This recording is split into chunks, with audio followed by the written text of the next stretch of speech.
Hello guys, and what's going on? Today I am going to be recording a small game which might be turned into a big series if you guys like this video.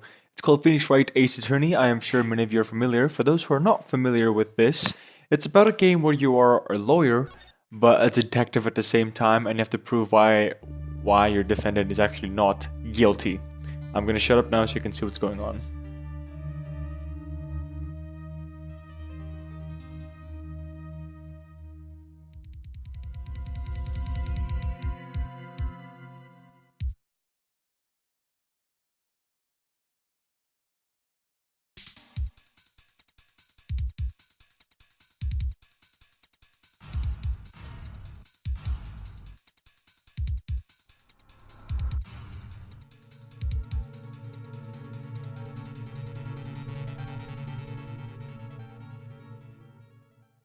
Alright, there's our little introduction right there. August the 3rd, 9:47 a.m. District Court Defend Lobby number 2. Boy, am I nervous. Right. Oh, hiya, Chief. Phew, I'm glad I made it on time. Well, I have to say, Phoenix, I'm impressed. Not everyone takes on a murder trial right off the bat like this. It says a lot about you. And your client as well. Thanks. Actually, it's because I owe him a favor. Favor? You mean you knew the defendant before the case? Yes. Actually, I kind of owe my current job to him. He's one of the reasons I became an attorney. Well, that's news to me. I want to help him out any way I can. I just really want to help him. I owe him that much. It's over. My life's everything. It's all over. Isn't that your client screaming over there? Yeah, that's him. Death, despair. Oh. I'm gonna do it. I'm gonna die. It sounds like he wants to die.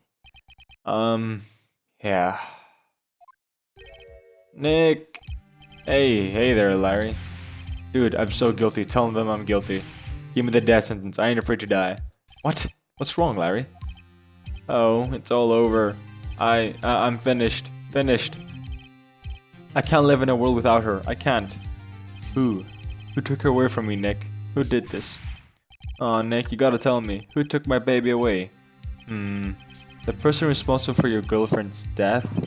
The newspapers say that it was you. My name is Phoenix Wright. Here's the story. My first case is a fairly simple one.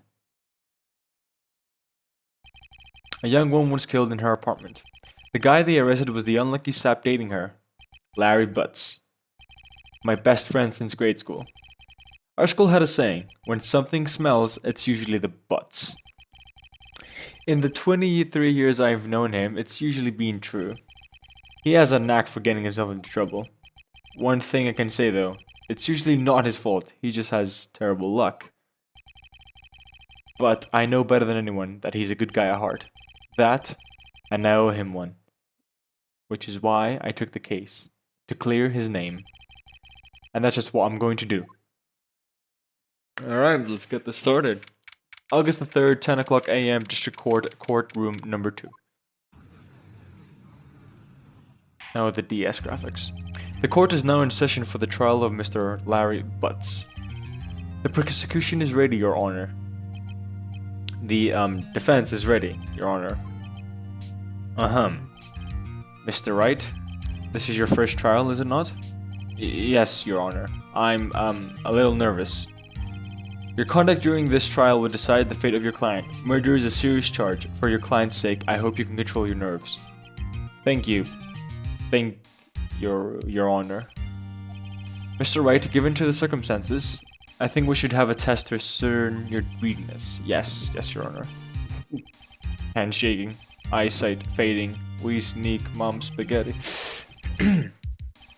The test will consider of a few simple questions. Answer them clearly and consciously.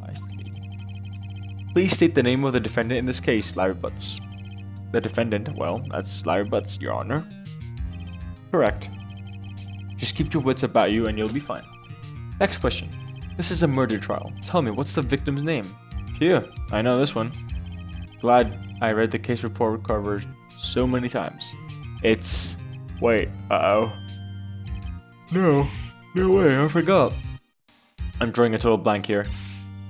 Phoenix, are you absolutely sure you're up to this? You don't even know the victim's name? Oh, the victim. Of course I know the victim's name. I just forgot temporarily. I think I feel a migraine coming on.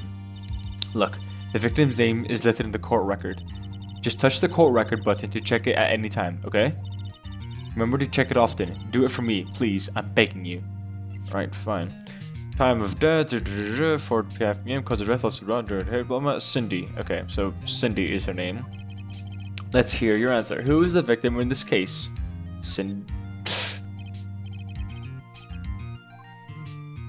Fuck.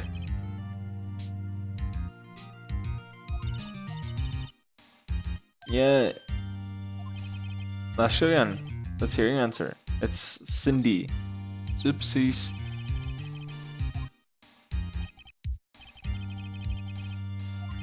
She died because she was hit with a blunt object. Correct. You've answered all my questions. I see no reason why we shouldn't proceed. You seem much more relaxed, Mr. Wright. Good for you. Thank you, Your Honor. Because I don't feel relaxed, that's for sure. Well then. First, a question for the prosecution. Mr. Payne? Yes, Your Honor? As Mr. Wright just told us, the victim was struck with a blunt object. Would you explain to the court just what that object was? The murder weapon was this statue of the finger. It was found lying on the floor next to the victim. I see, the court accepts it to evidence. Statue added to the court record. Right. Be sure to pay attention to any evidence added during the trial. That evidence is the only ammunition you have in the court. Touch the court record button to check the court record frequently. Mr. Payne, the prosecution may call its first witness. The prosecution calls the defendant Mr. Butts to the stand. Chief, what do we do now? Pay attention. You don't want to miss any information that might help your client's case. You'll get your chance to respond to the prosecution later, so be ready. Let's just hope he doesn't say anything unfortunate. Uh-oh. Larry gets excited easily. This could be bad.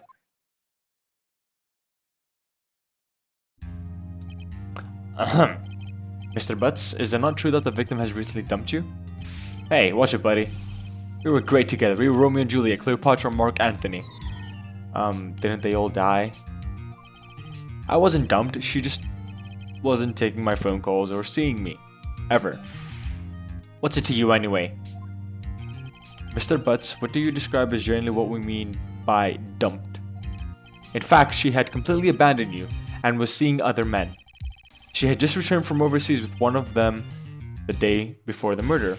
What do you mean, one of them? Lies, all of it lies. I don't believe a word of it. Your Honor, the victim's passport. According to this, she was in Paris until the day before she died. Passport added to the court record. Indeed, she appears to have returned the day before the murder. Dude, no way. The victim was a model, but did not have a large income. It appears that she had several sugar daddies. Daddies? Sugar? Yes, older men who gave her money and gifts. She took their money and used it to support her lifestyle. Dude. We can clearly see that kind of woman this Miss Stones was. Tell me, Mr. Butts, what do you think of her now? Right? I don't think you want him to answer that question. Yeah, Larry has a way of running his mouth in all the wrong directions. Should I wait and see what happens or stop him from answering? Stop from answering. My client had no idea the victim was seeing other men. That question is irrelevant to this case. Dude, Nick, what do you mean irrelevant? That's cheating, dog. I'm gonna die. I'm just gonna drop dead. Yeah, and when I meet her in the afterlife, I'm going to get to the bottom of this. Let's continue with the trial, shall we? I believe the accused's motive is clear to anyone. Yes, quite. Oh boy, this is so not looking good. Next question. You went to the victim's apartment on the day of the murder, did you not? Well, did you or did you not?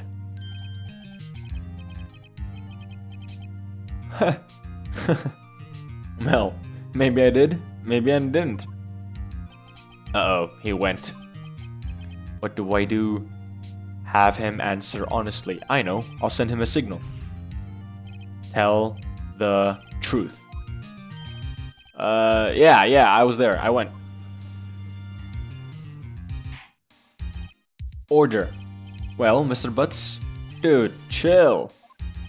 She wasn't home, man, so, like, I didn't see her. Your Honor, the defendant is lying. Lying? The prosecution would like to call a witness who can prove Mr. Butts is lying. Well, that simplifies matters. Who is your witness? The man who found the victim's body, just before making the gruesome discovery.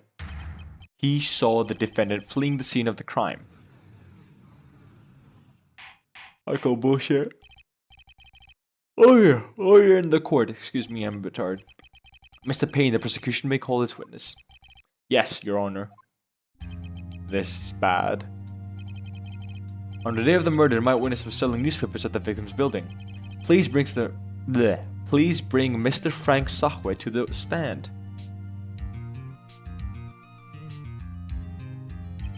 Mr. Sahwe, you sell newspaper subscriptions. Is this correct? Oh yes, newspapers, yes. Mr. Sahwe, you may proceed with your testimony. Please tell the court what you saw on the day of the murder.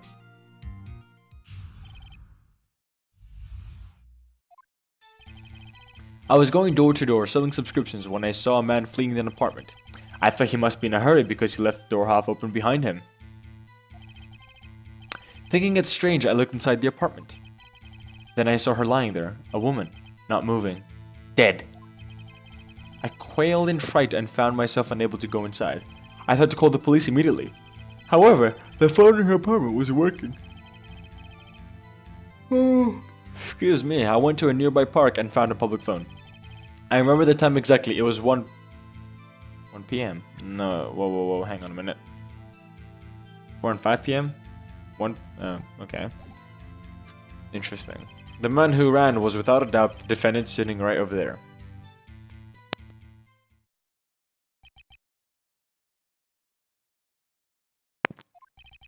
Larry, why didn't you tell the truth? Can't defend you against a testimony like that. Incidentally, why wasn't the phone in the victim working? Your Honor, at the time of the murder, there was a blackout in the building. Aren't phones supposed to work during a blackout? Yes, Your Honor. However, some cordless phones do not function normally. The phone that Miss Ahmed used was one of those. Your Honor, I have a record of the blackout for your perusal. Blackout record added to the court record. I need to have a look at that. No, Mr. Wright, shut up.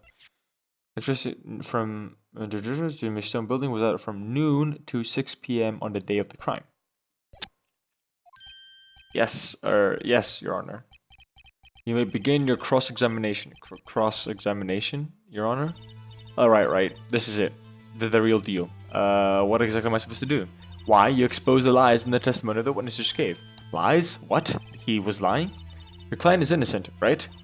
Then that witness must have lied in his testimony. Or is your client really guilty? How do I prove he's not? You hold the key. It's in the evidence. Compare the witness's testimony to the evidence at hand. There's bound to be a contradiction in there. First, find contradictions between the court record and the witness's testimony. Then, once you've found the contradicting evidence, present it and rub it in the witness's face. Okay. Touch the court record button and point out contradictions in the testimony. Alright, interesting. Well, I think I already found a contradiction, so...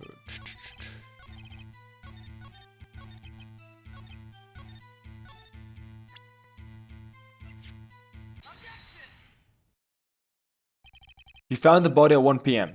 You're sure? Yes, it was 1 p.m. for certain. Frankly, I find that hard to believe. Your statement directly contradicts the Autospy report. The Autospy notices and notes the time of death at some time after 4 p.m. There was no body to find at 1 p.m. How do you explain this 3-hour gap?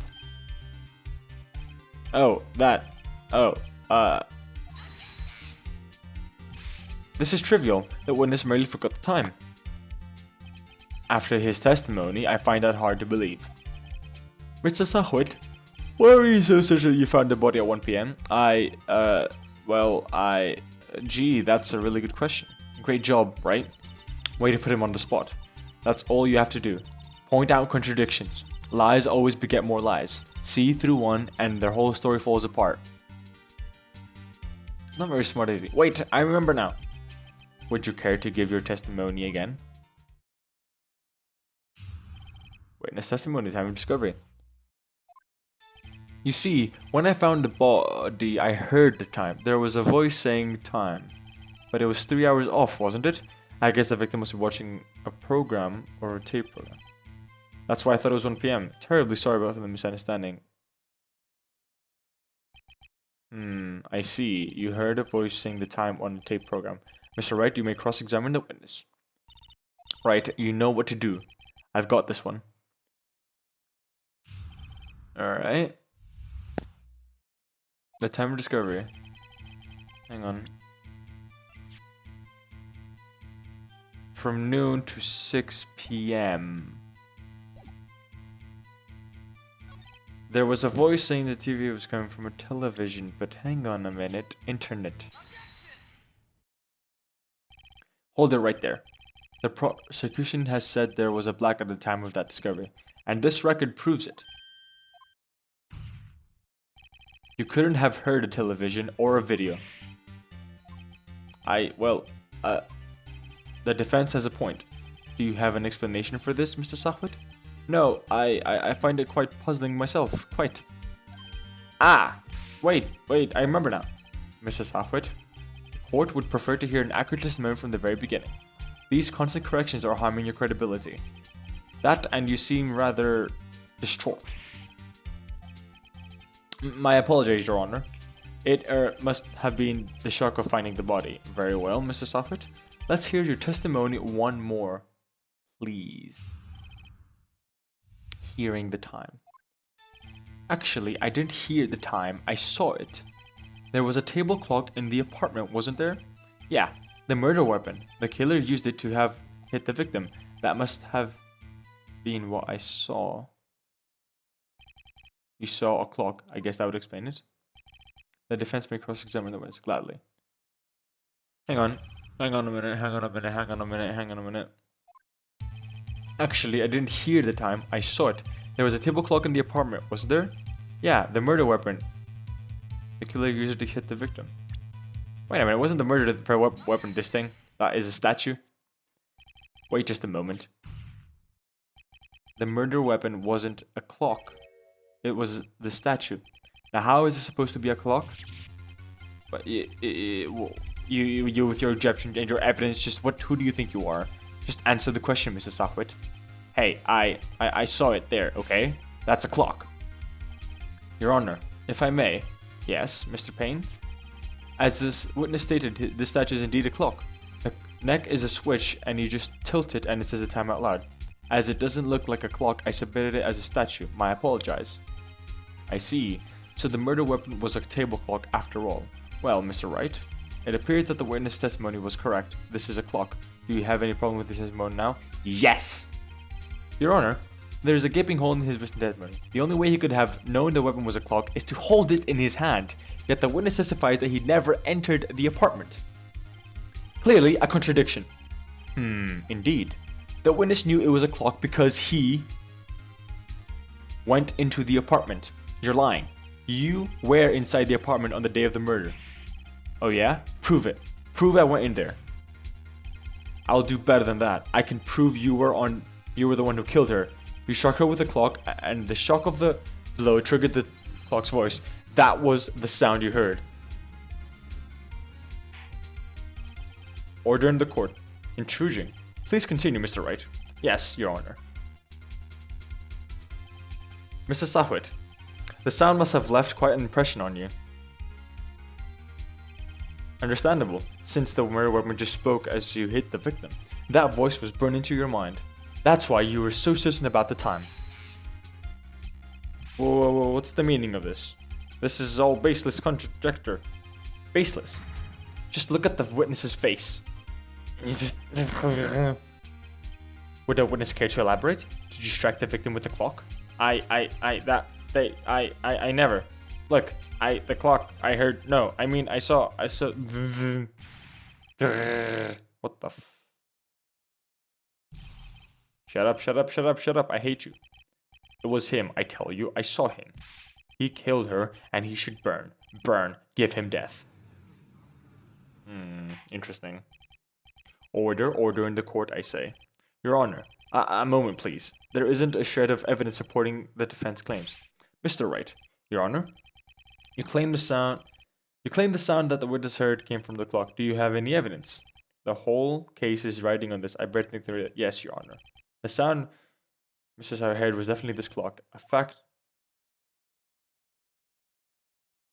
A fact which is clear if you simply try sounding the clock. Let's sound the clock. Now he is in court. Your Honor, may I have the clock? I ask the court to listen very carefully. I think it's 8:25. That certainly is a strange way to announce the time. Well, he is the thinker, after all. So we've heard the clock. What are your conclusions, Mr. Wright? Mr. Payne, can you tell me what time it is now? It's 11:25. As you can see, this clock is exactly 3 hours slow. Precisely the discrepancy between what Mr. Sark heard and the actual time of death. So, Mr. Sarkwit, try to talk your way out of this one. Ha ha ha. You forget one thing. Uh-oh, what's he talking about? While it may seem like that clock is running 3 hours slow, it proves nothing. How do you know it was running 3 hours slow on the day of the murder? If you can't prove that, you don't have a case. He's right. How am I going to prove that? Damn it, I was so close. Mr. Wright, it seems you lack the critical evidence to support your claim. Yes, Your Honor. This means I cannot let you indict with the witness. Unfortunately, this ends the cross-examination. I come all the way down here to testify, and look what happens. They treat me like a criminal. A criminal. You lawyers are all the slime. I almost had him. Sorry, Larry. I failed you. There's nothing I can do about it now. Not so fast, Mr. Sahwit. Yeah, I mean, Chief. Listen up, right? Don't throw this one away. Not like this. Think. But Chief, it's over. I can't prove the clock was slow the day of the murder. Nobody can prove that. Well, yes. But that doesn't mean you can't still win. Try thinking out of the box. Don't waste time doubting the fact. Assume the clock was 3 hours slow and think through it. Ask yourself, why was the clock 3 hours slow? Figure out the reason and you'll have the proof. Right. Right? Can you think of a reason why the clock would be 3 hours slow? Yes. I think I can. My parent left home for Paris, so has a time difference, doesn't it? Yeah, I think that's the most logical one. Wait, maybe I can prove it. You must have evidence somewhere that you can prove it, right? Find it and let them have it. Well, Mr. Wright, you say the clock was already running slow on the day of the murder. Have you found evidence to support this claim? Of course. There is a piece of evidence in the court record that I can prove my claim beyond doubt. Ha! Tough words. Let's see you pull this one off. Let's see this evidence that proves the clock was running slow. The victim had just returned home from abroad the day before the murder. As we all know, the time difference between here and Paris is 9 hours. When it's 4 p.m. here it's 1 a.m. the next day there. The clock wasn't 3 hours slow, it was 9 hours fast. The victim hadn't reset her clock since returning home. That's why the time you heard when you struck her dead in her apartment was wrong. Proof enough for you, Mr. Sockwit? Or should I say, Mr. Did It? Yeah.